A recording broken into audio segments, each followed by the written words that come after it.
Olá, amigos e seguidores do canal, boa noite. Hoje, então, nós chegamos ao sábado Lovecraft, no último dia do mês de agosto, hoje 31, né? 31 de agosto. E, antes de mais nada, aqui Vitor Machado, canal Vitor Man, literatura fantástica e de terror. E eu gostaria de primeiramente agradecer a todo mundo, porque na postagem de quarta-feira, aquela maravilhosa história de vampiros lá do Alexei Tolstói, nós conseguimos chegar finalmente nos 2.000 seguidores. E aí eu quero agradecer, compartilhar com vocês e agradecer muito a todo o apoio, a todos esses likes e compartilhamentos e principalmente comentários. Isso há um ano atrás, quando eu estava lá com meus 100 seguidores, era inimaginável. Nunca pensei, nunca almejei também, mas nunca imaginei chegar em 2.000 seguidores, e não tanto pelo número, porque aí continua um micro canal, né? Logicamente, mas é pela comunidade que vem se formando, pelo grande interesse nos comentários, a troca de opiniões, de informações, é muito legal. Realmente, graças a vocês, o canal passou para um outro patamar, possivelmente com outro objetivo até, né? Mas então, essa é a primeira coisa que eu queria comentar, né, com vocês. Mas hoje, então, nós vamos para um conto, mais um conto do projeto Lovecraft 2.0, um conto muito bonito, eu diria. Ele é uma criação compartilhada, Lovecraft com um autor. No caso é o R.H. Barlow, Robert Hayward Barlow. E como vocês sabem, eu sempre comento isso, né? Essas obras compartilhadas, elas sempre têm uma peculiaridade. Eu já falei isso várias vezes para vocês, basta vocês darem uma olhada aí no projeto Lovecraft 2.0, pelo menos metade deles são obras compartilhadas, cada qual com a sua peculiaridade. O de hoje também tem. Hoje é uma obra também pouco alterada pelo Lovecraft, vocês vão sentir pelo estilo.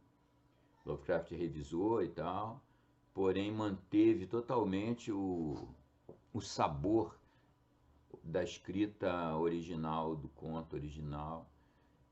E a peculiaridade fica mais por conta do próprio autor, esse que escreveu com Lovecraft, o Barlow. Barlow, ele é uma figura muito incrível, vocês vão ver, eu vou tentar ser breve aqui no comentário sobre a personalidade dele, as circunstâncias da vida dele. O Lovecraft foi muito amigo dele. Agora, como eu já tinha dito lá na introdução, lá na chamada da comunidade, esse conto, Oceano Noturno, ele foi escrito em 1936, meses antes da morte do Lovecraft. Lovecraft morreu em março de 37, né, como vocês sabem. E esse conto foi escrito no final de 36, publicado numa revista chamada The Californian, no último número do ano. Era por trimestre, né? Foi no último trimestre, no trimestre de inverno, lá no finalzinho de 36. E pouco depois o Lovecraft morreu. Mas antes de falar da obra, que é melhor deixar por fim, porque você já entra na audição com aquele sabor, com os comentários sobre a própria obra. Mas o Barlow, ele é uma figura, ele escreveu essa história aí, pouco alterada pelo mestre, olha que elogio, hein? Quando ele tinha 18 aninhos. 18 anos ele escreveu essa obra, vocês vão ver que é uma obra madura, uma boa obra, um conto, eu comento já em seguida. Mas, escreveu com 18 anos, porém, ele morreu com 33. É outro daqueles casos, sabe, assim, lamentáveis. Eu vou descrever, vou chegar na morte dele daqui a pouco. Mas ele é um cara que tem, aquele artista tipo Renascimento. Ele tinha vários talentos, né? Ele começou a se relacionar e trocar impressões e conviver mesmo com Lovecraft. Lovecraft visitou ele na Flórida, onde ele vivia, né? Ele viveu a maior parte do tempo dele lá na Flórida. E o Lovecraft foi lá na casa dele muitas vezes, mas ele era um monte de coisa, ele não era simplesmente, não chegou a ter uma formação acadêmica, ele simplesmente começou a escrever, mas ele é muito além de um escritor, olha, para uma pessoa que escreve um conto desse grau de perfeição com 18 anos, morre com 33. Olha que nessa curtíssima vida do cara, ele foi um monte de coisa. Ele, por exemplo, era um escultor. Segundo ele próprio escreveu em algumas cartas e tal, ele dava muito mais importância e valor à obra escultória dele do que à própria escrita. Só que, lamentavelmente, não tem uma única obra de escultura do Barlow que tenha sobrevivido. Elas desapareceram, se perderam, aquelas coisas, né? Ele foi jornalista, foi editor, ele ajudou muito o Lovecraft a ficar conhecido. Ele é um dínamo do círculo Lovecraft. Ele era muito amigo também do Robert Howard e teve um fim semelhante, por outras razões, muito diferentes, mas ele também era bastante amigo do Robert E. Howard, um dos mais amados aqui do canal. Eu espero que vocês também aprendam a amar e gostar muito do Barlow. Ele então foi a obra dele, assim, que ficou muito mais que a escrita, porque ele escreveu pouca coisa. E escreveu, ele até para a idade não escreveu tão pouca coisa assim. Só que o Lovecraft tem, salvo engano, uns 6 contos. Eu creio que nós vamos narrar todos aqui. No outro sábado vai ter, mais para frente vai ter mais. Deixa eu até ver aqui nas minhas anotações quando é que tem mais Barlow. O próximo é no outro sábado, no 7 de setembro, inclusive. Vai ter mais Barlow. Bom, ele depois que ele virou, que ele já tinha escrito, já tinha criado uma obra na escultura, ele começou a estudar arqueologia, antropologia. Olha o nível da criança, literalmente. Ele começou a escrever, ele mudou-se para o México, de onde não voltou mais. Ele ficou lá, se apaixonou pela cultura pré-hispânica no México, virou um especialista na língua náhuatl, uma língua indígena que era a língua falada pelos astecas, né? E ele conhecia tanto o náhuatl clássico quanto o náhuatl moderno, falado atualmente por alguns indígenas no México. Ele virou uma autoridade mundial, né, na cultura pré-hispânica. Veja o padrão da criatura, né? E eu não vou me estender lá muito mais na vida dele. A vida dele é riquíssima, mas a gente vai ter várias outras postagens dele com Lovecraft. Eu comento mais alguns detalhes. Mas ele terminou, isso eu não queria deixar de mencionar logo hoje. Ele se suicidou, uma coisa bizarra. Ele se suicidou que nem o grande amigo dele, o Robert Howard. Só que o Robert Howard, vocês sabem, ele se suicidou pela perda da mãe, né? Já o Barlow diz a versão oficial que ele se suicidou porque ele estaria sendo chantageado por um estudante. Ele dava aula lá no México, ele estava sendo chantageado por um estudante com quem ele teria tido um relacionamento homossexual.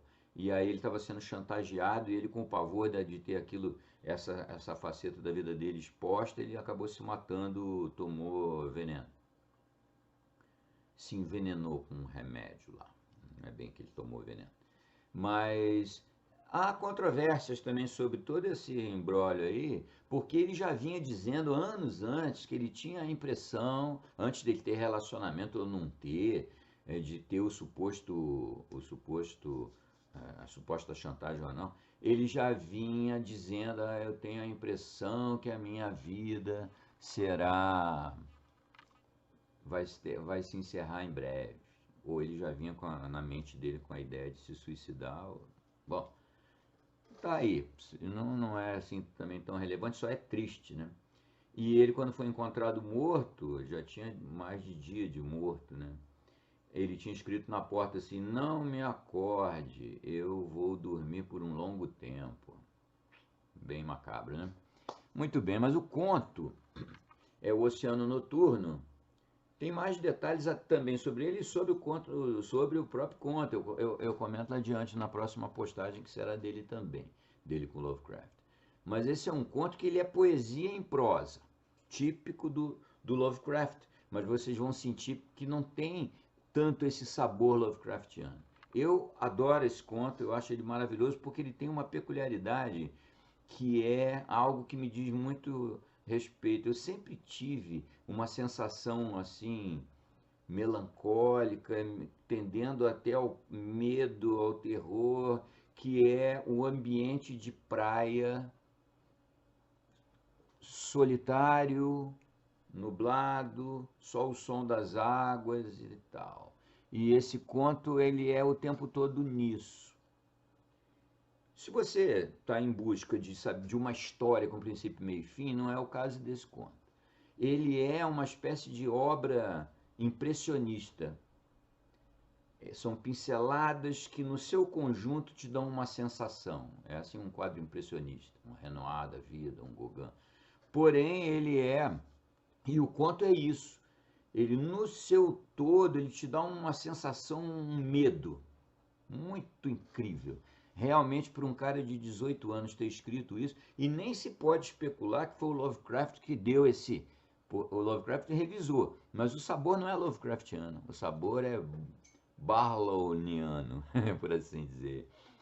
Ele, então, é um conto que tem essa pegada, é muito bacana. É poesia em prosa, é para você ouvir e imergir naquilo ali. Pegar a história em si, o fio de história que tem é que tem mortes que rolam na costa e aí há uma criatura, não há uma criatura, há uma entidade, não há uma entidade, mas isso é totalmente secundário, totalmente secundário. Vocês certamente vão gostar muito. Esse é um conto, uma delícia, é uma delícia de conto para se ouvir. É o típico caso que muita gente fala, isso para tudo que é narrativa, essa pede um fonezinho de ouvido, uma escuridão e ouvir, assim, para imergir nesse medo que vem do oceano noturno. Muito bacana. Um abraço para todo mundo, saudações, fiquem bem. Mais uma vez, obrigado aí pelas inscrições e vamos seguindo. Abraço.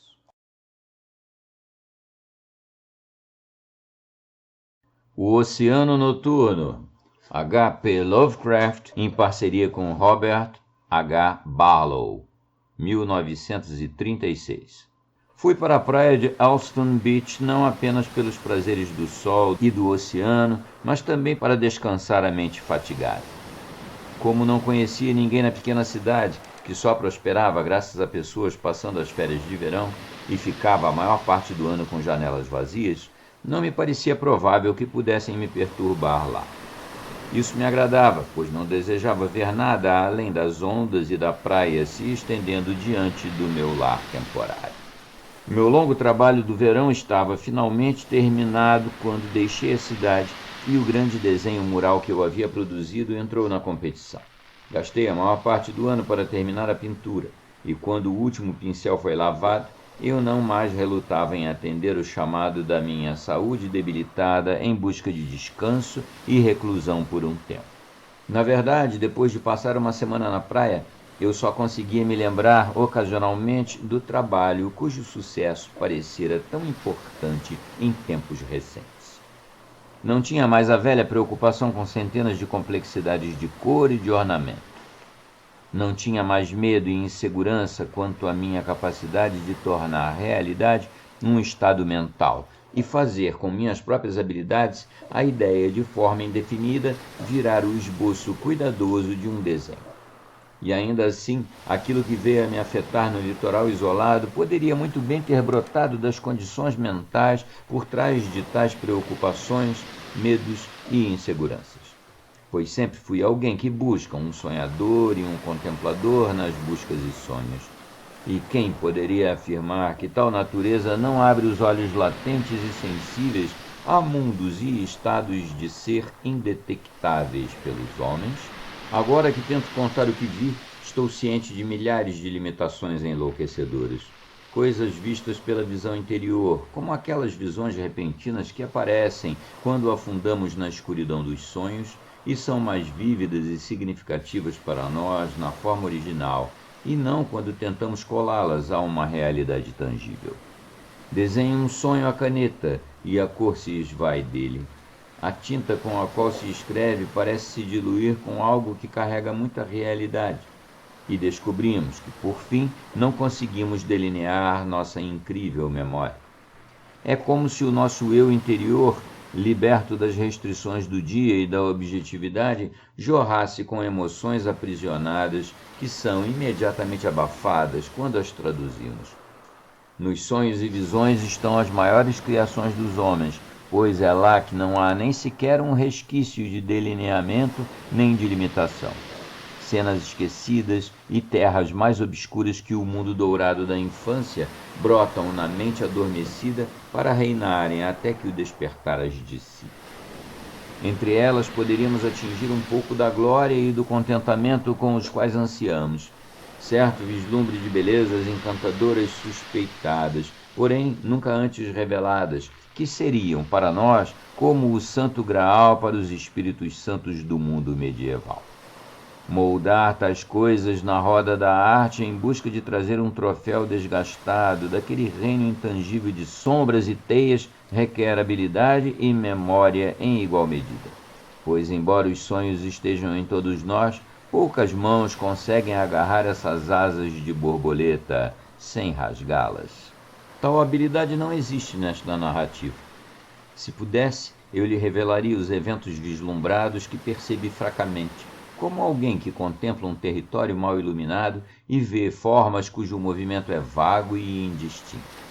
No desenho do meu mural, que estava então com uma multidão de outros no edifício que lhes fora designado, eu havia me esforçado para, da mesma maneira, capturar um traço desse enganador mundo de sombras, talvez com um sucesso maior do que alcanço agora. Minha estadia em Allston era para aguardar o julgamento da minha obra, e quando os desconhecidos dias de lazer me deram alguma perspectiva, descobri, apesar das fraquezas que um criador sempre detecta com maior clareza, que eu, de fato, havia conseguido reter em linhas e cores alguns fragmentos apreendidos do mundo sem fim da imaginação. As dificuldades do processo e o estresse que se sobrepôs a todas as minhas forças minaram minha saúde e me levaram até a praia durante esse período de espera. Como eu queria ficar totalmente só, aluguei, para a alegria do incrédulo dono, uma pequena casa a certa distância do vilarejo de Allston, que por causa do fim da estação estava animado por um burburinho moribundo de turistas uniformemente desinteressantes para mim. A casa, de paredes escurecidas pelos ventos marinhos, embora não tivesse sido pintada, não ficava próxima do vilarejo e era um enclave na encosta, como um pêndulo sob um relógio parado, bastante isolada sobre uma colina de areia tomada pelo mar. Como um animal solitário, ela como que se agachava de frente para o mar, e suas inescrutáveis janelas sujas encaravam um reino solitário de terra, céu e um mar enorme. Não seria necessário usar muita imaginação ao narrar esses fatos, pois, mesmo se esses pudessem ser aprimorados e colocados em um mosaico, já seriam estranhos por si mesmos. Porém, achei a pequena casa muito solitária quando a vi, e que, assim como eu, ela estava ciente de sua existência insignificante diante do grande mar. Cheguei ao lugar no fim de agosto, um dia antes do esperado, e encontrei uma van e 2 homens descarregando a mobília fornecida pelo proprietário do lugar. Naquele momento eu ainda não sabia por quanto tempo ficaria, e, quando o veículo que trouxe os objetos partiu, arrumei minha pequena bagagem e tranquei a porta, sentindo-me muito satisfeito em ter uma casa, após meses de um quarto alugado, para descer a colina, cheia de mato, até a praia. Como a casa tinha apenas um cômodo, ela dispensava exploração. 2 janelas de cada lado forneciam uma grande quantidade de luz, e, de algum modo, uma porta foi espremida, como se fruto de uma resolução tardia, na parede virada para o oceano. O lugar tinha sido construído cerca de 10 anos antes, mas, devido à distância do vilarejo de Allston, era difícil alugar mesmo durante a agitada temporada de verão. Sem lareira, o lugar ficava vazio e solitário de outubro até meados da primavera. Embora a casa ficasse a menos de 1 milha ao sul de Elston, parecia estar muito mais distante, pois uma curvatura na costa fazia com que a pessoa só visse dunas cobertas de grama na direção do vilarejo. Metade do primeiro dia já se esvaíra quando me instalei, e passei o tempo aproveitando o sol e a água calma, coisas cuja majestade faziam o desenho de murais parecer distante e tedioso. Porém, esta era a reação esperada após uma preocupação que durou tanto tempo, carregada de hábitos e atividades. Eu tinha terminado meu trabalho e agora as férias começavam. Esse fato, embora enganador naquele momento, ficava evidente em tudo o que me cercava na tarde da minha chegada. E na mudança brusca de cenário. Havia um efeito belo e estranho quando o sol brilhava sobre as ondas do mar revolto, cujas ondas, impelidas por meios misteriosos, pareciam ficar salpicadas de diamantes. Talvez uma aquarela conseguisse capturar as massas sólidas de luz que jaziam sobre a praia, onde o mar se misturava à areia. Embora o oceano carregasse seu próprio matiz, ele era dominado por inteiro pelo intenso e inacreditável reflexo da luz. Não havia ninguém perto de mim, e aproveitei o espetáculo sem o incômodo de algum objeto intruso no palco à minha frente. Cada um dos meus sentidos era tocado de um jeito diferente, mas às vezes me parecia que o rugido do mar era semelhante àquele brilho maciço, ou como se as ondas fossem a fonte da luz ao invés do sol. Cada sensação era tão vigorosa e insistente que as impressões que vinham delas se misturavam. Era curioso o fato de que eu não via ninguém se banhando perto da minha pequena casa quadrada durante aquela tarde, ou nas que se sucederam, embora a curvatura do litoral incluísse uma praia ainda mais convidativa que a do vilarejo, onde o quebrar das ondas era pontilhado de figuras humanas. Eu supunha que era por causa da distância e porque nunca houve casas ao sul da cidade. Porque essa extensão sem construções existia, eu não conseguia imaginar, pois muitas casas se espalhavam ao longo da costa norte, viradas para o mar com olhos vazios. Nadei até o entardecer e, mais tarde, após descansar, fui andando para a cidade. A escuridão mantinha o mar oculto de mim quando cheguei e encontrei, nas luzes fracas das ruas, os sinais de uma vida que não tinha a menor consciência da enorme presença sombria tão próxima. Havia mulheres maquiadas, com adornos de lantejoulas, e homens entediados que não eram mais jovens. Uma multidão de marionetes tolas à beira do abismo do oceano, sem a capacidade de ver o que havia acima e ao redor deles, na rutilante grandeza das estrelas e nas léguas do oceano noturno. Eu andei pelo contorno daquele mar tenebroso na volta para a casinha simples, enviando feixes de luz da minha lanterna contra a escuridão nua e impenetrável. Na ausência da lua, essa luz criava uma barra sólida contra as muralhas da maré agitada. Eu sentia uma emoção indescritível que nascia do barulho das águas e da percepção da minha própria, inconcebível pequenez, conforme eu lançava aquele minúsculo raio de luz sobre um domínio que era imenso por si só, mas que não passava de uma fronteira negra das profundezas da terra. Aquela profundidade noturna, sobre a qual navios se moviam solitários, nas trevas onde eu não podia vê-los, produzia o murmúrio de uma distante multidão ensandecida. Quando cheguei à minha residência, eu sabia que não tinha passado por ninguém durante a caminhada de 1 milha desde o vilarejo, mas mesmo assim permanecia a impressão de que eu estivera o tempo todo acompanhado pelo espírito do mar solitário. Ele estava, pensei, personificado em uma forma que não se revelou a mim, porém se movia em silêncio nos arredores do limite da minha compreensão. Era como um desses atores que se escondem atrás do cenário escuro, prontos para as falas que em breve os chamarão para diante de nossos olhos, para se moverem e falarem sob a repentina revelação dos holofotes. Por fim, deixei de lado essa fantasia e procurei a chave da casa, cujas paredes nuas me deram uma súbita sensação de segurança. Minha cabana era completamente isolada do vilarejo, como se ela tivesse perambulado pela costa e fosse incapaz de retornar. Lá eu não ouvia nada do incômodo clamor quando voltava à noite após a ceia. Eu, em geral, ficava apenas por um curto período nas ruas de Allston, embora às vezes fosse até o local apenas pela caminhada que me oferecia.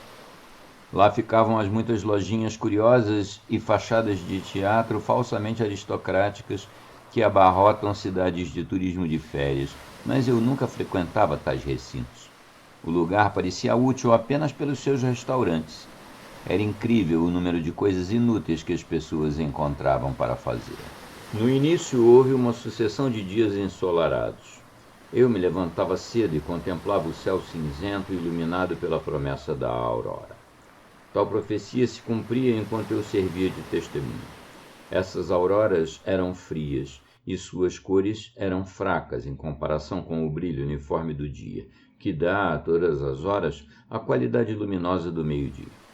Aquela luz intensa, tão aparente no primeiro dia, fez os dias que se sucederam virarem páginas amareladas no livro do tempo.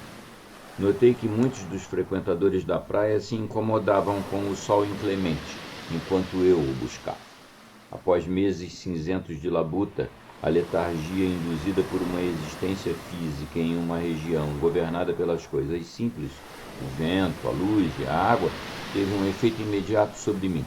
E, como estava ansioso para continuar esse processo de cura, passei todo o meu tempo ao ar livre sob a luz do sol.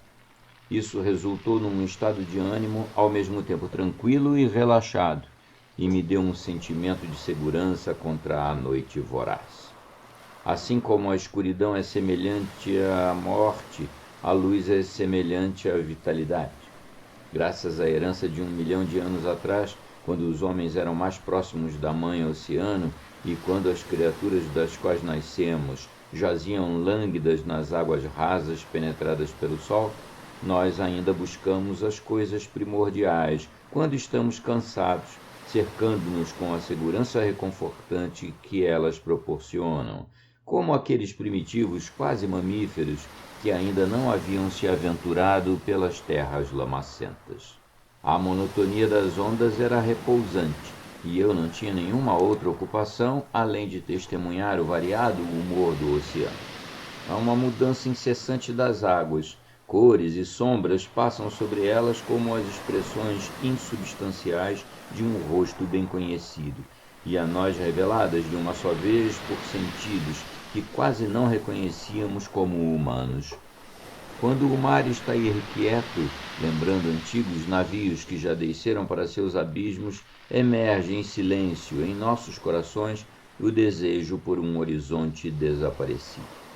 Mas quando ele se acalma, nós também nos acalmamos. Embora o conheçamos por uma vida toda, ele sempre mantém um ar estranho, como se algo vasto demais para ter uma forma estivesse espreitando no universo e o mar fosse uma porta. O oceano matinal, resplandecente, com a névoa refletida por nuvens azuis branquiçadas e espuma cheia de diamantes, tem os olhos de alguém que contempla coisas estranhas, e suas intrincadas teias, pelas quais se lançam uma miríade de peixes coloridos, carregam a atmosfera de algum grande ser inconsciente que se levantará dos abismos imemoriais para vagar pela terra. Fiquei contente por muitos dias e feliz por ter escolhido a casa solitária que se assentava como uma pequena fera sobre os penhascos arredondados de areia. Entre as diversões agradáveis e aleatórias geradas por esse modo de vida, eu passei a acompanhar a linha da arrebentação, onde as ondas deixam uma forma molhada e irregular, contornada pela espuma evanescente, por longas distâncias. Às vezes, eu encontrava estranhos pedaços de conchas no entulho ocasional do mar. Havia uma variedade estonteante de detritos na costa curvada para o interior e que minha casinha simples contemplava, e eu julgava que correntes, cujos rumos divergiam da praia do vilarejo, deviam alcançar aquele lugar. De qualquer modo, meus bolsos, quando os tinha, eram vastos depósitos de bugigangas, a maior parte das quais eu jogava fora 1 ou 2 horas após tê-las recolhido, e questionando-me por que o teria feito. Certa vez, no entanto, achei um pequeno osso, cuja natureza não pude identificar, exceto pela certeza de que não era de um peixe, e o guardei junto de uma grande conta de metal cujo desenho, minuciosamente entalhado, era bastante incomum. Ele representava um tipo de peixe contra um fundo padronizado de algas marinhas, em vez dos padrões florais ou geométricos mais comuns, e ainda era visível, embora desgastado, apesar dos anos que ficou jogado nas águas. Como nunca tinha visto nada assim antes, julguei que representava alguma moda, agora esquecida de anos anteriores em Elston, onde modas semelhantes eram comuns. Eu estava lá, talvez, há uma semana, quando o tempo começou a sofrer uma mudança gradual. Cada estágio desse escurecimento progressivo era seguido de outro, sutilmente intensificado, de modo que, ao final, toda a atmosfera que me cercava tinha mudado de dia para noite. Isso ficou mais óbvio para mim em uma série de impressões mentais que não cheguei de fato a observar, pois a pequena casa ficava solitária sob os céus acinzentados e, às vezes, um vento intenso vinha do mar carregado de umidade. O sol foi substituído por longos intervalos de nuvens, camadas de névoa cinzenta que mantinham o sol isolado além de suas profundezas desconhecidas. Embora ele ainda pudesse irradiar sua luz com a mesma intensidade de outrora, acima daquele véu enorme, não conseguia penetrá-lo. A praia era aprisionada em um domo descolorido por várias horas a fio, como se algum aspecto da noite estivesse vazando para outros horários. Enquanto o vento ganhava força e o oceano se agitava em espirais rodopiantes provocadas pela agitação errante das ondas, a água ficou tão fria que eu não podia mais permanecer nela por tanto tempo quanto antes. Assim desenvolvi o hábito de longas caminhadas, que, quando não podia nadar, proporcionavam o exercício que eu era tão cuidadoso em obter. Essas caminhadas cobriam uma área maior de beira-mar que minhas andanças anteriores, e, como a praia se estendia por milhas além do vilarejo, eu, com frequência, acabava totalmente isolado em uma área infinita de areia conforme a noite se aproximava. Quando isso acontecia, eu apertava o passo ao longo da borda sussurrante do mar, seguindo seu contorno para não desviar os passos para o interior e me perder. Por vezes, quando essas caminhadas duravam até tarde, como durariam cada vez mais, eu encontrava a casa, quase por instinto, como um posto avançado do vilarejo. Insegura sobre o penhasco batido pelos ventos, uma mancha negra sob as cores mórbidas do pôr do sol no oceano, a casa ficava ainda mais solitária que quando estava sob a luz plena de um dos astros. E a minha imaginação parecia um rosto mudo e suspeito, virado para mim como se estivesse na expectativa de alguma ação específica. Que o lugar era isolado, eu já disse, e de início isso me agradava. Porém, naquela breve hora noturna em que o sol deixava um rastro declinante de sangue e as trevas espreitavam como uma mancha disforme em expansão, havia uma presença alienígena no local, um espírito, uma sensação, um presságio que vinha do vento ululante, do céu gigantesco e do mar, que derramava ondas negras sobre uma praia que de súbito parecia estranha. Naquele momento senti uma perturbação que não tinha causa definida, embora minha natureza solitária tivesse me deixado há muito acostumado ao silêncio e à antiga voz da natureza. Essas sensações enganosas, às quais eu não podia dar nomes precisos, não me afetaram por muito tempo. Porém, ainda assim, eu sabia que ao longo de todo esse tempo, uma consciência gradual da solidão imensa do oceano me encobria. Uma solidão que se tornou ainda mais horrível por insinuações, que nunca chegaram a ser mais que isso, de alguma entidade animada ou senciente que me impedia de ficar plenamente sozinho. As barulhentas ruas amareladas da cidade, com suas curiosas atividades irreais, estavam muito distantes, e quando fui lá para minha refeição da tarde, não confiar em uma dieta da minha própria culinária ambígua, tomei o cuidado, bastante exagerado, de retornar à minha morada antes da escuridão total, embora eu, com frequência, ficasse fora até às 10 ou mais. Você vai dizer que tal ação é irracional, que se eu temia a escuridão de modo tão infantil, eu a teria evitado completamente. Vai me perguntar por que não abandonei o lugar, já que o isolamento estava me deprimindo. Para tudo isso, não tenho resposta, exceto que qualquer inquietude que eu sentia, qualquer perturbação, ainda que remota, que se originasse nos breves aspectos do sol escurecido, ou no irrequieto vento salgado, ou nos modos do mar tenebroso, que parecia uma enorme mancha escura agachada, bem próxima de mim, era de alguma coisa que tinha metade de sua origem no meu próprio coração. Algo que se mostrava apenas em momentos fugazes e que não tinha nenhum efeito prolongado sobre mim. Nos dias que se seguiam, de luz de diamante e o mar estendendo na areia ondas adornadas com bordas de espuma, a memória de sensações sombrias parecia-me inacreditável. Contudo, apenas 1 ou 2 horas depois eu experimentava de novo essas sensações e descia a uma lúgubre região de desespero. Talvez essas emoções fossem apenas reflexos do humor do mar, pois embora metade do que vemos seja colorido pela interpretação imposta pela nossa mente, muitos de nossos sentimentos são moldados de forma bem distinta por coisas físicas externas.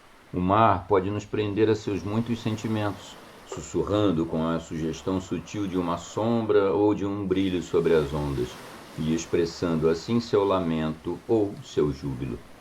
Ele está sempre se recordando de coisas antigas, e essas memórias, embora não possamos apontá-las, são impostas sobre nós para que possamos compartilhar alegria ou remorso. Como não estava trabalhando, nem vendo alguém que conhecia, talvez eu tenha ficado mais suscetível às sombras de significado críptico que seriam ignoradas por outra pessoa. O oceano governou minha vida durante todo o tempo daquele fim de verão, uma retribuição exigida pela cura que o mar havia me proporcionado.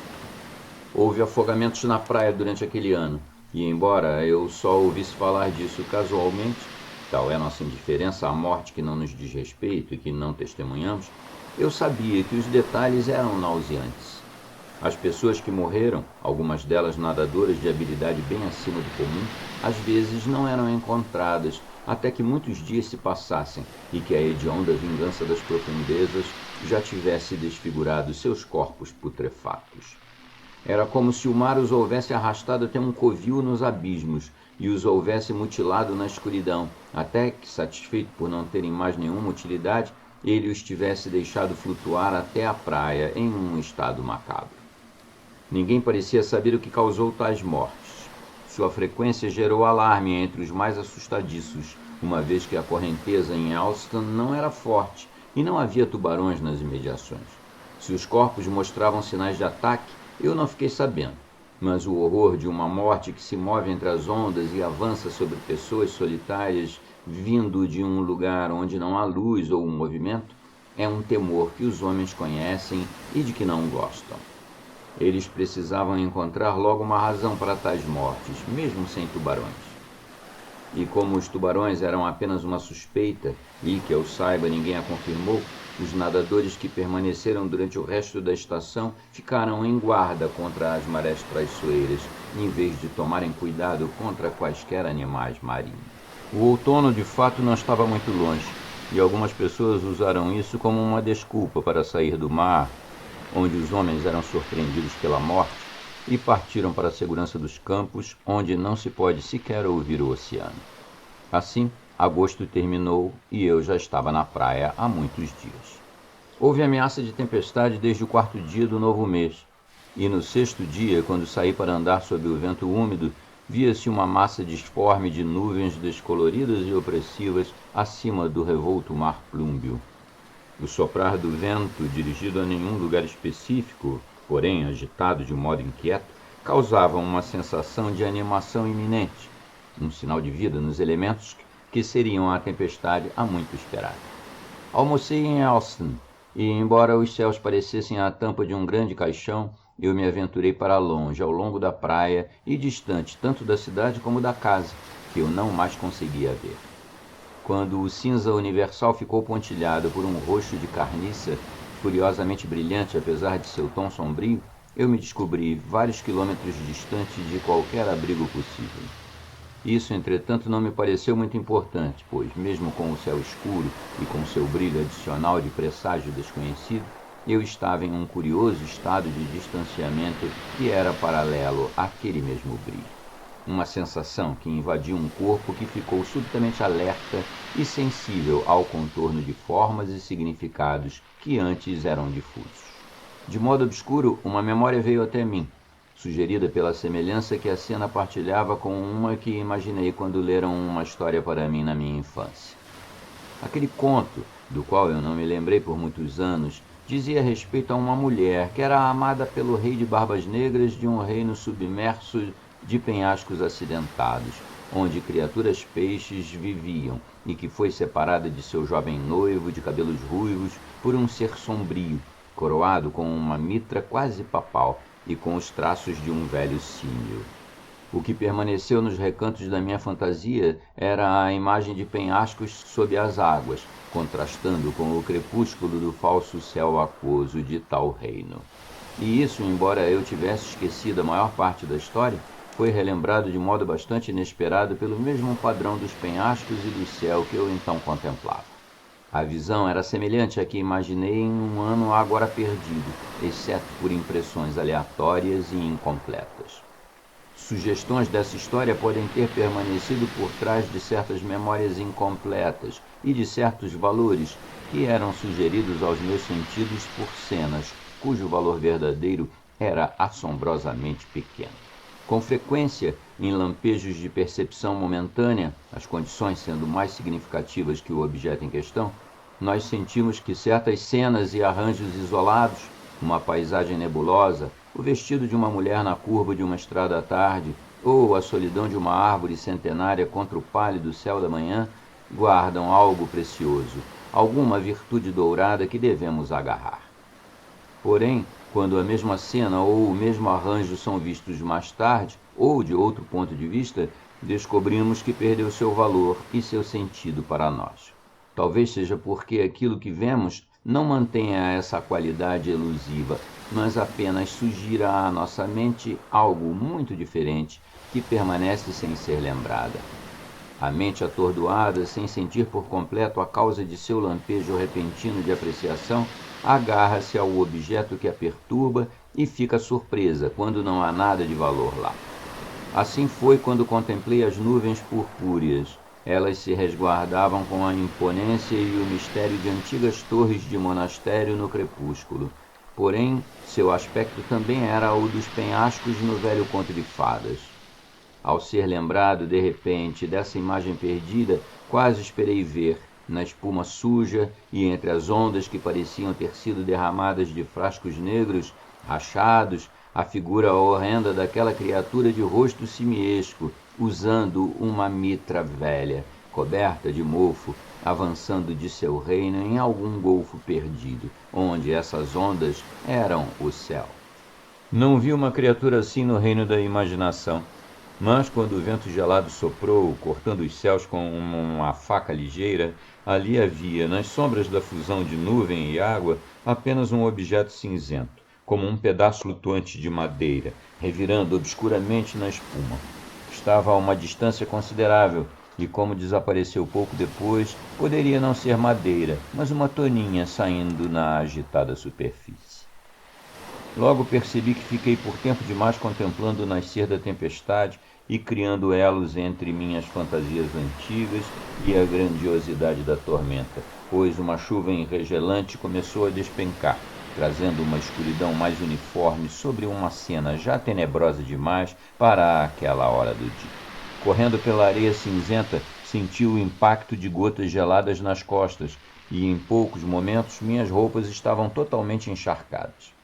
No começo corri, fugindo das gotas incolores cujo padrão pendia em longos filamentos de um céu oculto.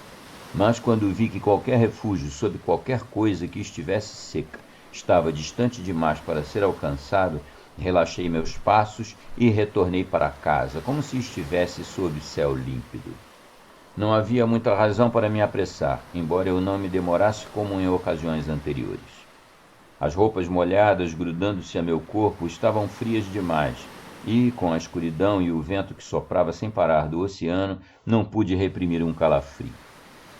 Ainda assim havia, além do desconforto da chuva, um êxtase latente nas revoltosas massas arroxeadas das nuvens e nas reações estimuladas no meu corpo, com uma sensação que era metade prazer exultante por resistir à chuva, que escorria de mim agora e enchia meus sapatos e bolsos, e metade estranha apreciação daqueles mórbidos céus dominantes que pairavam com asas negras acima do eterno mar revolto.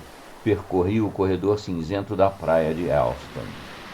Mais rápido do que eu esperava, a casa se revelou no meio da chuva oblíqua e fustigante, e todas as moitas da colina de areia se contorciam, acompanhando o vento frenético, como se fossem se arrancar pelas próprias raízes, para se juntarem ao elemento que se deslocava tão velozmente. O mar e o céu não se alteraram, e a cena era a mesma que me acompanhara antes, exceto que, agora, havia sobre ela o telhado curvo que parecia afundar sob o ataque da chuva. Subi correndo os degraus inseguros e entrei em um cômodo seco, onde, inconscientemente surpreso por estar livre do incômodo vento, fiquei por um momento parado, com água escorrendo de cada centímetro do meu corpo. Há 2 janelas na fachada da casa, uma de cada lado, que estão viradas quase que direto para o oceano, que agora eu via parcialmente obscurecido pelos véus combinados da chuva e da noite iminente. Eu olhava pelas janelas enquanto me vestia com roupas secas tiradas de um cabideiro e de uma cadeira dura demais para sentar. Eu estava cercado por uma penumbra aumentada de modo antinatural que se infiltrou em alguma hora indefinida sob a coberta da tempestade. Por quanto tempo fiquei na extensão de areias cinzentas molhadas, ou qual era a hora exata, eu não sabia dizer, mas após uma busca rápida encontrei meu relógio, que felizmente ficou em casa e assim evitou a água que encharcara minhas roupas. Eu praticamente adivinhei a hora marcada pelos ponteiros que mal conseguia ver, apenas um pouco menos indecifráveis que os números ao redor. Em outro momento minha visão penetrou a penumbra, que era maior na casa que além da janela, e vi que eram 6h45. Não havia ninguém na praia quando eu entrei, e naturalmente não esperava ver mais nadadores naquela noite.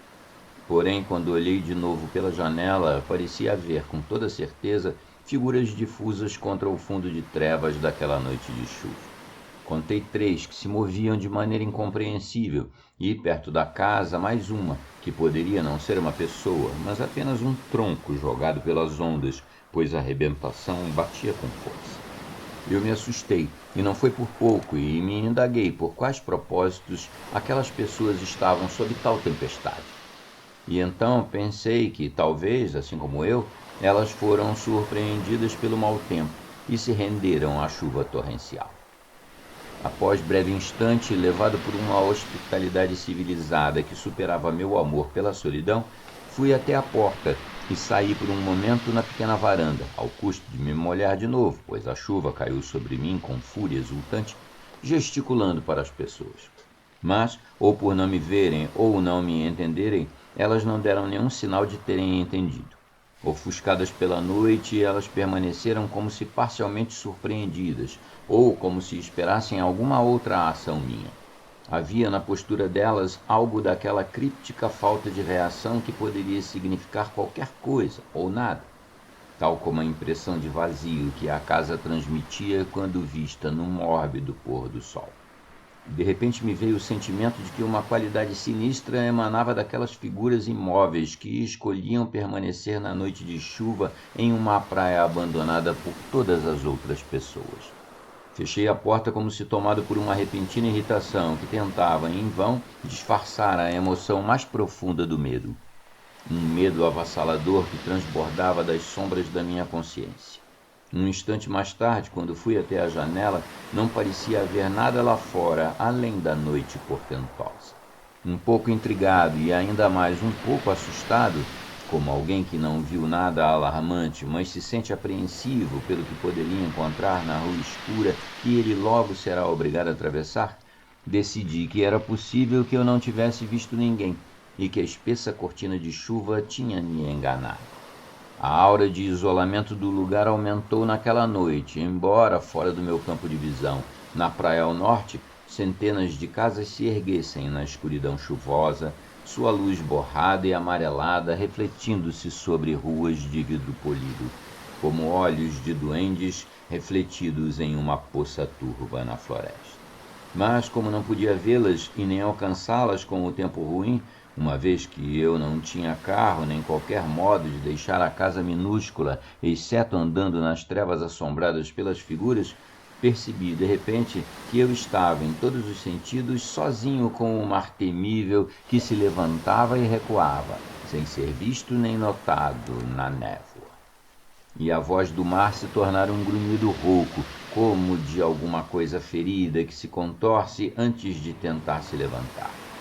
Lutando contra a escuridão dominante com uma lamparina molhada, pois as trevas rastejavam até minhas janelas e se sentavam para me encarar furtivamente dos cantos como um animal paciente, e preparei minha comida, pois não tinha intenção de ir até o vilarejo. As horas pareciam avançar incrivelmente ligeiras, embora ainda não fossem 9 horas quando fui dormir. A escuridão veio cedo e furtiva, e por todo o restante de minha estadia permaneceu sobre cada cena e ação que eu contemplava. Alguma coisa havia saído da noite, algo para sempre indefinido, mas que agitava uma sensação latente dentro de mim, como se eu fosse uma fera aguardando o surgir repentino de um inimigo. Houve horas de vento e camadas de chuva torrencial batiam, sem parar, nas frágeis paredes que serviam de barreira para mim. Houve intervalos de calma nos quais eu ouvia o rugido do mar e deduzi que grandes ondas se jogavam umas contra as outras sob o silvo melancólico dos ventos, arremessando sobre a praia borrifos amargos com sal. Mesmo em meio à monotonia dos elementos furiosos, descobri uma nota letárgica, um som que me levou, depois de um tempo, a um sono cinzento e sem cores como a noite. O mar continuou seu louco monólogo e o vento continuou sua insistente canção, mas foram silenciados pelas muralhas da inconsciência e, por um tempo, o oceano noturno foi banido da mente adormecida. A manhã trouxe um sol enfraquecido, um sol como os que os homens verão quando a terra for velha, se ainda houver homens, um sol mais cansado do que o céu moribundo, amortalhado.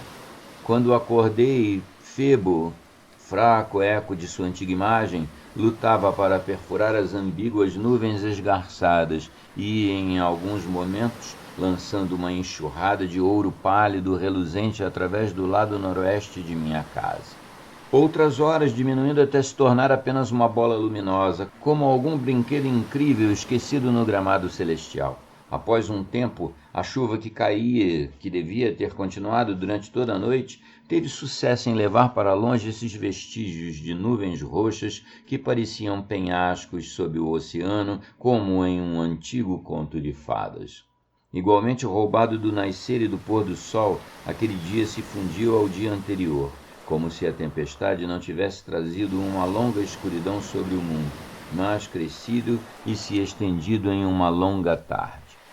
Com mais energia, o furtivo sol usou todas as suas forças para dissipar a velha neblina, dispersa agora como as manchas em uma janela suja, e bani-la de seu reino. O oco dia azul avançou conforme os densos fiapos de neblina escura se retiravam. E a solidão que antes me cercava se retirou para um ponto distante de vigília, de onde não mais avançou, mas se encolheu e esperou. O antigo esplendor havia retornado ao sol, e o velho brilho se manifestou uma vez mais sobre as ondas, suas brincalhonas formas azuis que já se jogavam sobre a costa desde antes de o homem nascer, e se regozijariam sem serem observadas quando ele, esquecido, jazer no sepulcro do tempo. Influenciado por essas frágeis certezas, como quem acredita no sorriso amável no rosto de um inimigo, abri a porta e, quando ela se lançou para fora, uma mancha negra no fluxo de luz que entrava, vi a praia limpa de quaisquer traços, como se nenhum par de pés antes dos meus jamais tivessem pisado naquela areia suave. Com o ânimo fortalecido, tal como se segue a um período desconfortável de depressão, senti de modo simples e sem nenhum esforço de vontade que minha mente ficou limpa de toda desconfiança e suspeita e do medo doentio de uma vida inteira, tal como a sujeira à beira da água sucumbe a uma maré muito alta e é carregada para longe da vista. Havia um cheiro de grama molhada, como as páginas mofadas de um livro, misturado com o odor adocicado que nascia da luz solar quente sobre prados do interior. E ambos entravam em mim como uma bebida estimulante, escorrendo e fazendo cócegas em minhas veias como se fossem transmitir um pouco de sua própria natureza impalpável e me fazer flutuar languidamente na brisa sem rumo.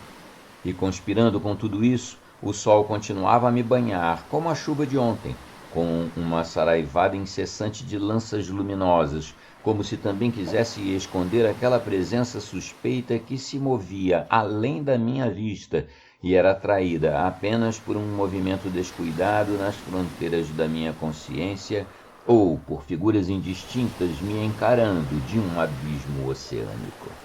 Aquele sol, uma bola incandescente e solitária no turbilhão do infinito, era como uma horda de mariposas douradas contra o meu rosto virado para o alto. Graal branco e borbulhante de fogo divino e incompreensível, ele guardava, longe de mim, milhares de miragens prometidas para cada uma que me concedia, pois o sol parecia mesmo indicar lugares seguros e fantásticos, para onde eu poderia ir nessa curiosa exultação se eu apenas soubesse o caminho. Tais coisas saem de nossa própria natureza, pois a vida nunca cede por um momento seus segredos, e é apenas na nossa interpretação das imagens que eles projetam que podemos encontrar êxtase ou êxtase, de acordo com o estado de espírito deliberadamente induzido. Ainda assim, por vezes, temos de sucumbir às suas ilusões ao acreditarmos por um momento que, desta vez, poderemos encontrar a alegria da qual somos privados. E assim, o frescor do vento em uma manhã após as trevas assustadoras, cujas insinuações malignas haviam me causado uma perturbação maior que qualquer ameaça a meu corpo, sussurrou-me sobre mistérios antigos apenas parcialmente ligados à terra e prazeres que eram intensos porque eu sentia que só poderia experimentar parte deles. O sol e o vento e aquele cheiro que se erguia sobre eles me falaram de festejos de deuses, cujos sentidos são 1.000.000 de vezes mais aguçados que os dos homens, e seus prazeres 1.000.000 de vezes mais sutis e prolongados. Essas coisas, eles me diziam, poderiam ser minhas se eu me entregasse com toda a plenitude a seu brilhante poder de sugestão. E o sol, um deus desnudo e celestial, uma fornalha desconhecida e poderosa demais que os olhos nem sequer podem contemplar, parecia quase sagrado no brilho de minhas emoções recém-aguçadas. A etérea luz trovejante que dele irradiava era algo a ser adorado, com assombro, por todas as coisas. O leopardo, retraído em sua floresta de abismo verde, deve ter parado brevemente para considerar seus raios espalhados pelas folhas, e todas as coisas nutridas por ele devem ter celebrado sua mensagem brilhante em tal dia. Pois, quando ele estiver ausente nos confins distantes da eternidade, a terra estará perdida e enegrecida contra um vácuo ilimitado. Naquela manhã em que compartilhei do fogo da vida, com seu breve momento de prazer assegurado contra os anos destruidores, agitaram-se os primeiros sinais de coisas estranhas, cujos nomes enganosos jamais podem ser escritos. Ao caminhar na direção do vilarejo, imaginando como estaria após um banho muito necessário de chuva intensa, eu vi, envolto num reflexo de umidade iluminada pelo sol, que se derramava sobre ele como um vinho amarelado, um pequeno objeto semelhante a uma mão, uns 6 metros na minha frente, e tocado pela espuma inquieta. O choque e o nojo que brotaram na minha mente assustada, quando vi que era mesmo um pedaço de carne podre, dominou meu contentamento e gerou uma suspeita chocante de que poderia se tratar de uma mão. Era certo que nenhum peixe, nem mesmo a parte de um, poderia ter aquela aparência, e tive a impressão de ver dedos moles entrelaçados na podridão. Virei aquilo com o pé, pois não desejava tocar em coisa tão repulsiva, e ela grudou com viscosidade no sapato de couro, como se o agarrasse com as garras da putrefação. Aquilo, cuja forma estava quase perdida, parecia-se demais com o que eu temia que fosse. Eu a chutei na direção de uma onda que se aproximava e que a tirou de minha vista com uma alacridade que não se vê com frequência nas margens revoltas do mar. Talvez eu devesse ter relatado minha descoberta, porém sua natureza era ambígua demais para tornar a ação natural.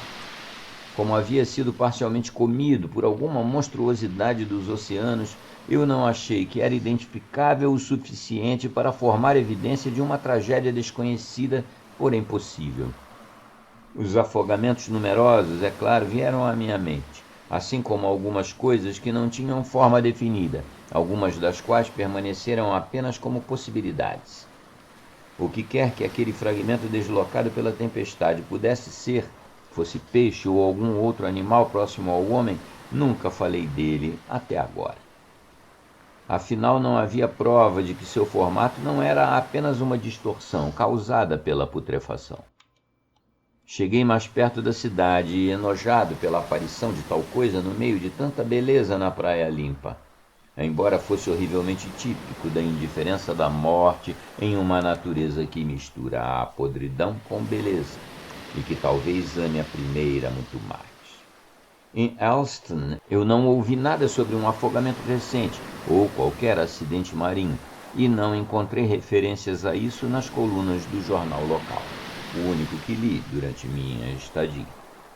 É difícil descrever o estado mental em que me encontrei nos dias que se sucederam.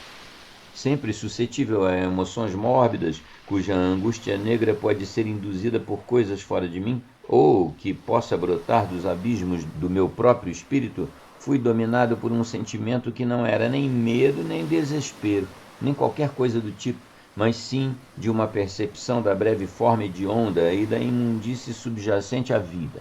Um sentimento que era, em parte, reflexo da minha natureza íntima e, em parte, resultado de indagações induzidas por aquele objeto mastigado e putrefato, que talvez fosse uma mão. Naqueles dias minha mente era um lugar de penhascos sombrios e figuras obscuras em movimento, como o antigo domínio suspeito que o conto de fadas me lembrava. Eu sentia em breves agonias de desilusão a escuridão gigantesca desse universo sufocante, no qual meus dias e os dias da minha raça eram um nada ante as incontáveis estrelas. Um universo no qual cada ação é vã, e até mesmo a emoção da tristeza é um desperdício. As horas que de início passei com algo que parecia saúde renovada, contentamento e bem-estar físico, foram substituídas, como se aqueles dias da semana anterior tivessem chegado ao fim definitivo, por uma indolência igual à de um homem que não se importa mais em viver. Fui engolfado por um pífio medo letárgico de alguma danação inelutável, que seria, como assim eu sentia, o ódio realizado das estrelas vigilantes e das enormes ondas negras que esperavam cobrir meus ossos. A vingança de toda a horrenda e indiferente majestade do oceano noturno.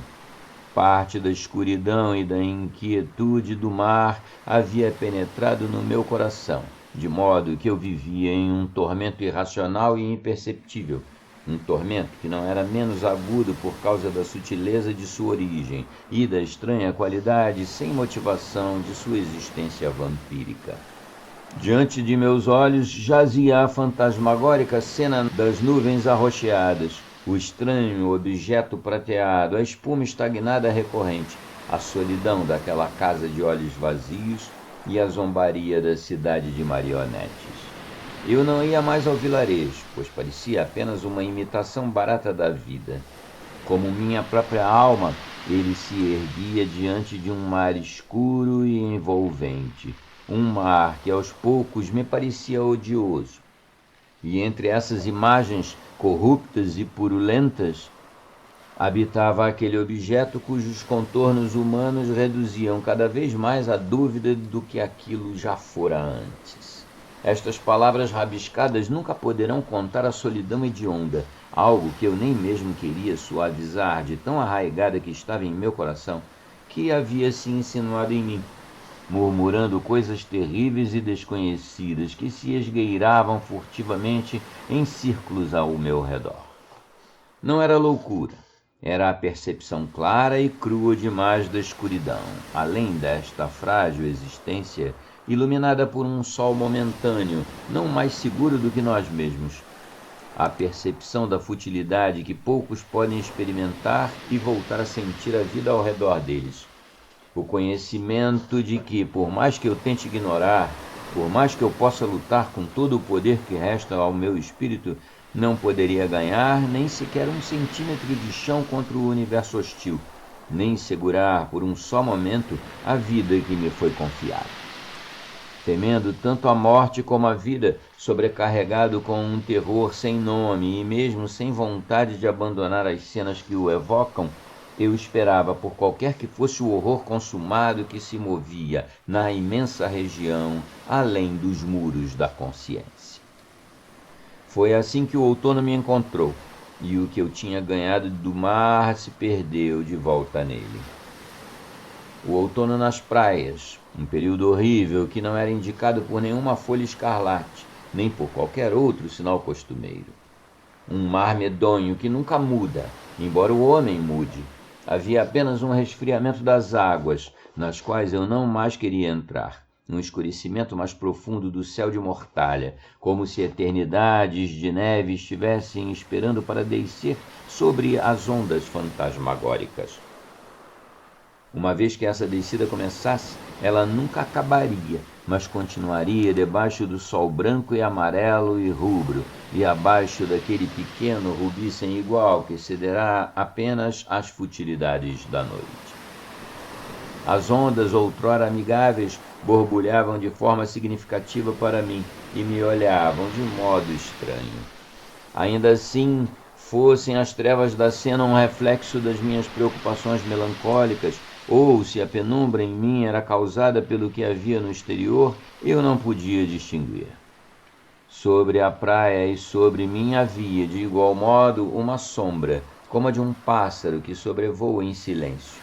Um pássaro de olhos vigilantes, que não achamos suspeito até que a imagem no chão repita a imagem no céu. Quando, então, olhamos para cima, de repente, e descobrimos algo que nos rondava de cima e que era, até então, desconhecido. O dia foi no final de setembro, e a cidade havia fechado os resorts onde a louca frivolidade governava vidas vazias assombradas pelo medo, e onde marionetes hipócritas realizavam suas excentricidades de verão. As marionetes foram jogadas de lado, manchadas com os sorrisos e senhos franzidos, pintados que por último assumiram, e não havia mais do que 100 pessoas na cidade. De novo, os recintos com fachadas de estuque enfileirados na praia tiveram a licença para se desmancharem, sem perturbação, ao fustigar do vento. Conforme o mês avançou até o dia a que me refiro, cresceu em mim a luz cinzenta de um amanhecer infernal, no qual senti que alguma coisa sombria estava para acontecer.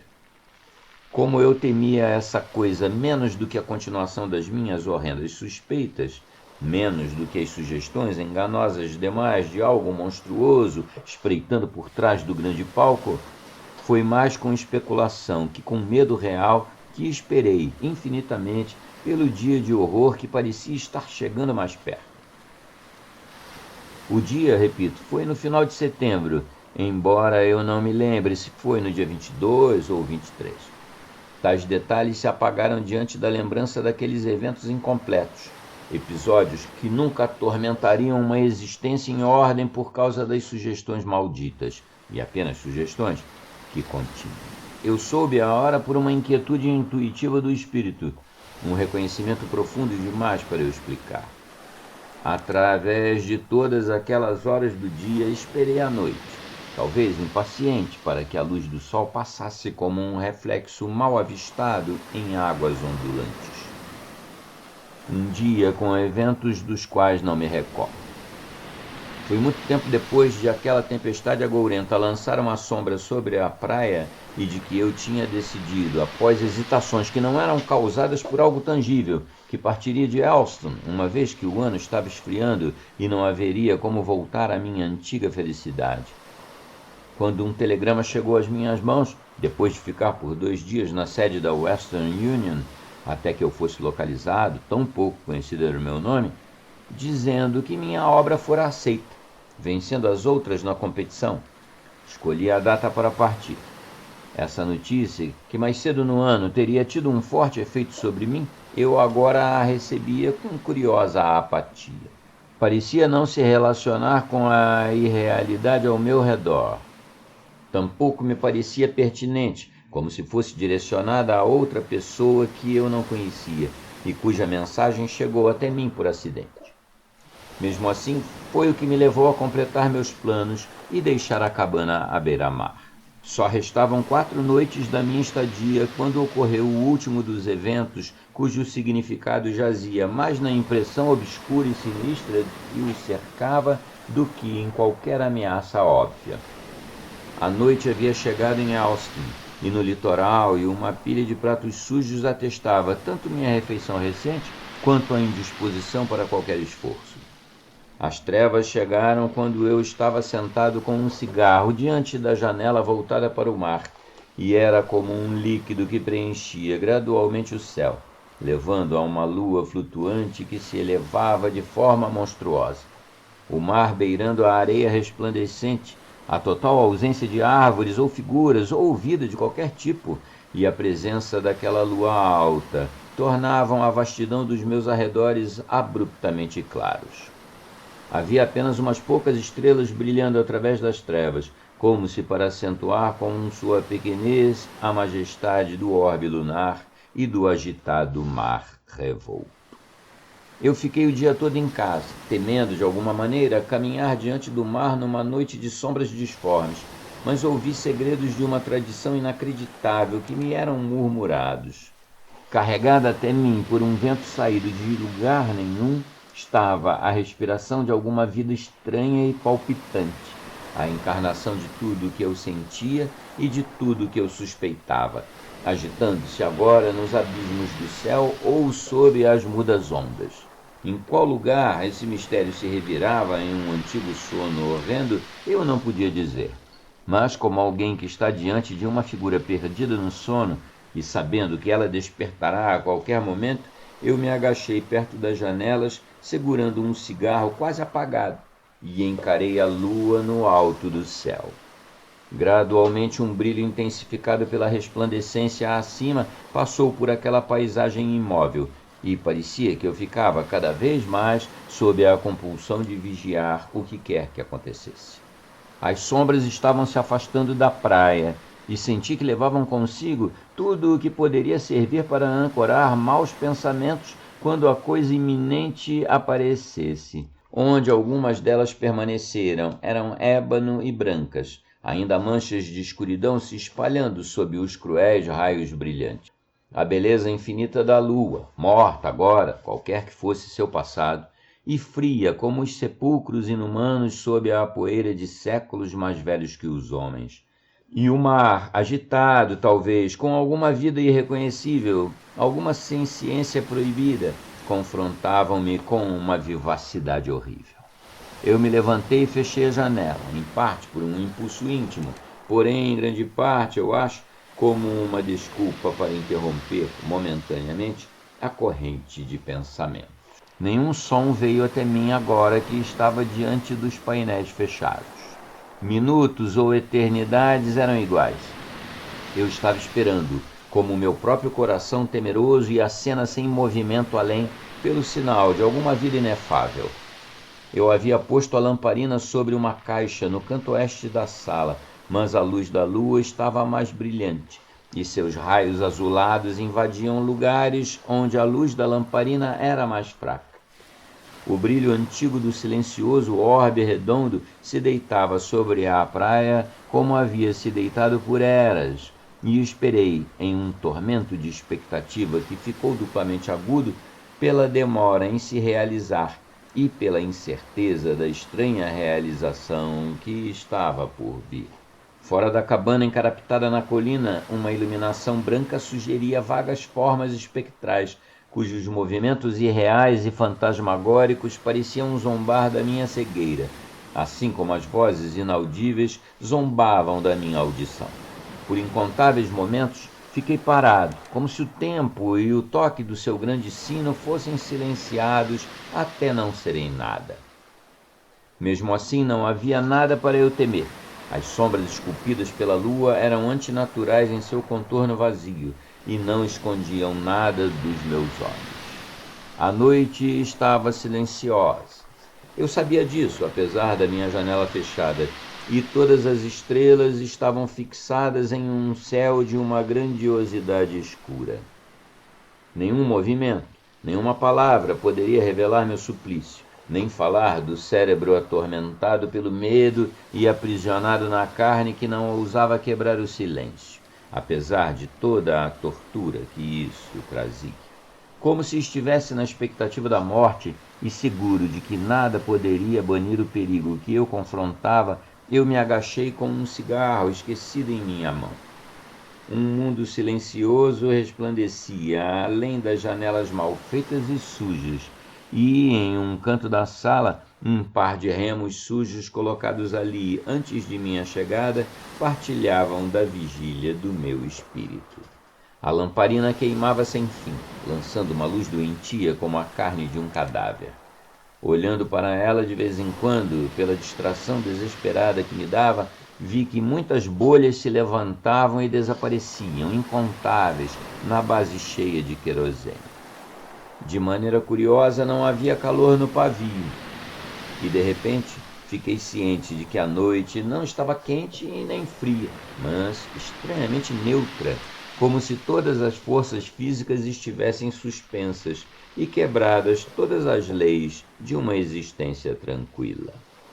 Então, com uma inaudível pancada na água que enviou das águas prateadas até a praia ondulações ecoadas pelo medo no meu coração, uma coisa que nadava emergiu além da arrebentação. A figura poderia ser a de um cão, um humano ou algo mais estranho. Poderia nem saber que eu observava, talvez não se importasse, mas, como um peixe deformado, ela nadou entre as estrelas espelhadas e mergulhou sob a superfície. Após um momento, emergiu de novo, e desta vez, por estar mais perto, eu vi que estava carregando alguma coisa sobre os ombros. Eu soube, então, que não poderia ser um animal, e que era um homem ou algo parecido que veio na direção da terra desde o oceano escuro. E nadava com uma facilidade terrível.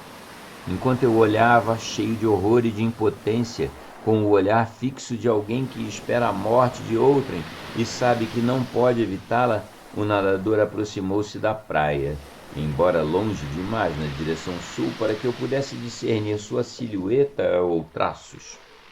Avançando obscuramente com lampejos de espuma iluminada pelo luar e espalhada pelo seu passo rápido, a coisa emergiu e se perdeu entre as dunas da terra firme. Eu estava possuído de uma recorrência repentina do medo que havia desaparecido apenas alguns momentos antes. Senti um calafrio gelado em todo o corpo, embora o quarto, cuja janela eu não ousava abrir, estivesse abafado. Achei que seria bem horrível se algo entrasse por uma janela que não estivesse fechada. Agora que eu não podia mais ver a figura, senti que ela se mantinha em algum lugar nas sombras próximas, ou espiava de modo horrendo na minha direção, de alguma janela que eu não vigiava. Então, voltei meu olhar, de modo ansioso e frenético, para cada painel, temendo que pudesse, de fato, contemplar uma face de olhar intrusivo, porém incapaz de me manter longe de fazer essa inspeção. Muito embora eu vigiasse por horas, não havia mais nada na praia. Assim a noite passou, e com ela aquela estranheza começou a desvanecer. uma estranheza que havia emergido como uma poção maligna de um caldeirão. Chegou até a borda e, ao momento de prender o fôlego, parou incerta por lá e recolheu-se, levando consigo qualquer que fosse a mensagem desconhecida que portava. Como as estrelas que prometem a revelação de memórias terríveis e gloriosas, levando-nos à adoração por este engano, e depois nada revelam. Eu havia chegado assustadoramente próximo da captura de um antigo segredo que se aventurava perto das assombrações do homem e que estreitava cautelosamente logo além das bordas do conhecimento. Mas no fim ainda não tinha nada, pois tive apenas um breve vislumbre da coisa furtiva, um relance obscurecido pelos véus da ignorância. Não posso nem mesmo conceber o que se mostraria se eu tivesse chegado perto demais daquele nadador que foi na direção da terra firme ao invés do oceano. Não sei o que poderia advir se a poção passasse da borda do caldeirão e se derramasse em uma cascata ligeira de revelações. O oceano noturno resguardava o que havia nutrido. Não saberei de mais nada. Mesmo agora, não sei por que o oceano exerce tal fascínio sobre mim. Mas talvez nenhum de nós consiga resolver essas coisas. Elas existem na contramão de qualquer explicação. Há homens que, sábios como são, não gostam do mar, nem de sua arrebentação sobre praias amarelas, e consideram estranhos a nós que amamos o mistério das profundezas infinitas e antigas. Para mim, há um glamour assombroso e inescrutável em todos os humores do oceano. Está na melancólica espuma prateada sob o cadáver de cera da lua. Paira sobre as ondas silenciosas e eternas que batem em litorais nus. Está lá quando nada tem vida, exceto pelas formas desconhecidas que deslizam por profundezas sombrias. E quando contemplo as ondas inacreditáveis que se lançam com infinita força, vem sobre mim um êxtase semelhante ao medo, de modo que tenho que me recolher diante de seu poder, para que não passe a odiar as densas águas e sua beleza arrebatadora. Vasto e solitário é o oceano, e como todas as coisas de lá vieram, para lá elas retornarão. Nas profundezas ocultas do tempo, ninguém reinará sobre a terra, nem haverá qualquer movimento, exceto nas águas eternas. E essas baterão em praias escuras com espumas trovejantes, embora não reste ninguém naquele mundo agonizante para contemplar a luz fria da lua enfraquecida brincando nas marés revoltas e nas areias de ásperos grãos. Nas margens das profundezas restará apenas uma espuma estagnada que se reunirá ao redor das conchas e dos ossos de criaturas mortas que outrora habitaram nas águas. Coisas silenciosas e flácidas serão jogadas e vão rolar ao longo de praias vazias, sua vida enfim extinta. Então tudo ficará escuro, pois no fim até mesmo a branca lua nas ondas distantes vai se apagar. Nada vai sobrar, nem acima nem abaixo das águas sombrias.